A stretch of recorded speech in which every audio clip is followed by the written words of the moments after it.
कि मेरी क्वेस्ट क्या है लाइफ में। हम सब लोग एक जिंदगी तो जी रहे हैं। आप कोई स्टूडेंट है, आप में से कोई और कुछ कर रहा है, कोई और कुछ चल रहा है, उसमें रोज दिन ब दिन करना पड़ता है, वो तो करना ही पड़ता है। वो ज्यादा अच्छा कैसे करे वो भी देखना ही पड़ेगा। अगर आप डॉक्टर बन रहे हैं तो मेडिकल की कोई आपके टेक्स्ट बुक है वो तो पढ़ना ही चाहिए। लेकिन मेरा इसके साथ जीवन में मेरा कोई और भी इंटेलेक्चुअल परस्यूट है कि दुनिया चलती कैसी है, इसके बारे में मुझे कोई परस्यूट है। तो ये जब होता है तो क्या होता है, इसका उदाहरण मैं आपके साथ शेयर करना चाहता हूँ। मुझे बड़ा मूविंग एग्जाम्पल लगा। अभी पिछले हफ्ते मैंने एक किताब खत्म की। उस किताब का नाम है व्हाइट होल्स। जैसे ब्लैक होल्स रहते हैं, so what happens to a black hole afterwards, इसके ऊपर वो किताब है। एक बहुत ही फेमस इटालियन फिजिसिस्ट है कार्लो रोवेली, इनकी किताब है व्हाइट होल्स। तो कार्लो रोवेली बहुत ही सुंदर लिखते हैं, मतलब फिजिक्स तो कमाल लिखते हैं, लेकिन it's a very beautiful prose. तो उनकी किताब में उन्होंने शुरुआत में एक पार्ट लिखा है, मैंने उसका फोटो निकाला, मैं आपको पढ़ के सुनाना चाहता हूँ। तो इसके लिए सुनाना चाहता हूँ कि जिंदगी में डीप या हायर परस्यूट लोग कैसे रख सकते हैं और कौन सी सिचुएशन में रख सकते हैं, ये थोड़ा हमको उसमें से कुछ क्लू भी दे। In 1915, after a decade of mad and desperate work, Albert Einstein published the final equations of his most important theory, and one that is studied today in every university in the world, general relativity. Just weeks after its publication, he received a letter from a young colleague, Karl Schwarzschild, at the time a lieutenant in the German army, who in a few months would lose his life on the Eastern Front. World war चल रहा है और Germany और Russia की forces एक दूसरे के साथ भिड़ी होगी ईस्टर्न फ्रंट पे।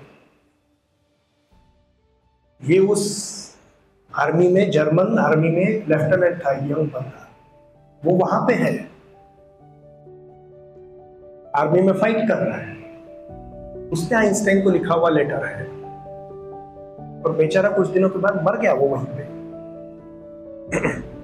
The letter concludes with these beautiful words. Karl Schwarzschild Einstein को लिख रहा है, As you can see, despite the incessant artillery fire, continuous जो बमबारी हो रही है, despite the incessant artillery fire, the war has treated me kindly enough to allow me to briefly walk away from all that and to be able to take this walk in the land of your ideas. A walk in the land of your ideas. Schwarzschild's walk in the land of Einstein's ideas during a pause in the fighting on the Eastern Front among the corpses of young Germans and Russians slaughtered by the human stupidity that raged then as now, had resulted in an exact solution of the equations that Einstein had just published.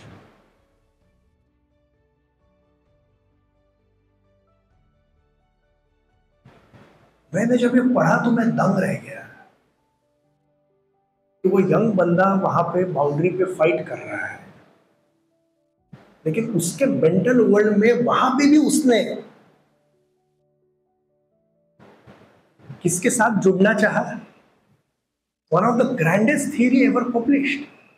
तो उसने वहां पे बैठ के पढ़ा होगा, Einstein ने ऐसा कुछ किया है, उसने उसके ऊपर सोचा, उसने उसके ऊपर कुछ जवाब लिखा और वो आइंस्टाइन को भेजा। A walk in the land of your ideas. हम लोग कार्ल श्वार्ज़शाइल्ड जितने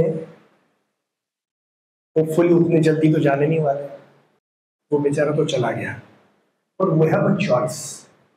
हम जहां कहां भी है, जो कुछ भी कर रहे हैं, वो तो रोज का काम और कर्तव्य तो करना ही है। मेरे लिए भी निर्माण तो मेरा काम है, कर्तव्य है, वो तो मुझे करना ही है। लेकिन निर्माण का काम करके भी जब मैं घर जाता हूं या मैं सुबह उठता हूं तो मुझे चॉइस है कि मैं मेंटली कहां पे वॉक लेना चाहता हूं। Do I take mental walk in the next fad, next idea of consumerism, or do I take a mental walk in the land of ideas of so many beautiful and remarkable things that humanity has conceptualized together? तो मैं तो बहुत move हो गया जब मैंने वो पढ़ा। वो बेचारा बंदा वो कर सकता है, हम तो कुछ सीख ही सकते हैं उससे।